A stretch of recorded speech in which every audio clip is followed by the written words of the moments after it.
हालामनि रादाबखौ बरायबाय। फैगौ 2025आव हाग्रामा महिलारि बिथांखौ BTCनि चिफ खालामफिननो थांखि लाना गोबां मानगोनां सुबुंफोरा BPFखौ मदद होफैयो। BTCनि बारग' चिफ हाग्रामा महिलारि बिथांखौ फैगौ 2025 मायथाइयाव देरहासार खालामनानै फिन BTCनि चिफ खालामफिननो थांखिखौ लाना दिनै BPFखौ गोबां BTC ओनसोलनि मानिजाथाव सुबुंफोरा मदद होफैयो। बिथांमोनहा BPF दोलोनि गाहाय हाग्रामा महिलारिनि नुजाथिनायाव जइन जाफैयो। कमल कुमार दैमारी बिथाङा भारतनि पेरामिलिटारि फर्स निफ्राय भलन्टियार रिटायारमेन्ट लानानै जइन जाफैयो।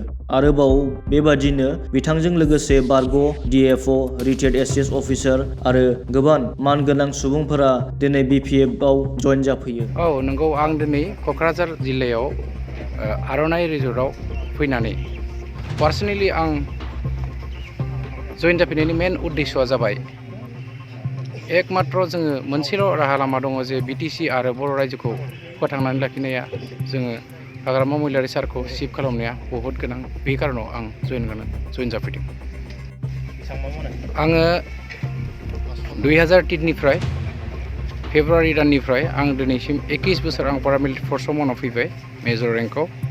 आं दिनै न'आव फैनानै गोबां रायजोनि दुखु दाहाखौ नुनानै आरो जोंनि ओनसोलनि आनडेभेलपखौ जों नुनानै दिनै आं रायजो राजानि गाबखांनायखौ नुनानै आङो जोंनि ओनसोल आरो बर' रायजो राजा आरो BTCनिखौ बासायनायनि थाखाय आं BPFआव जइन जानानै हाग्रामा महिलारि सारजों सापर्ट होनायनि थाखाय। आरोबाव आपडेटनि थाखाय हालामनि रादाबजों थाबाय था।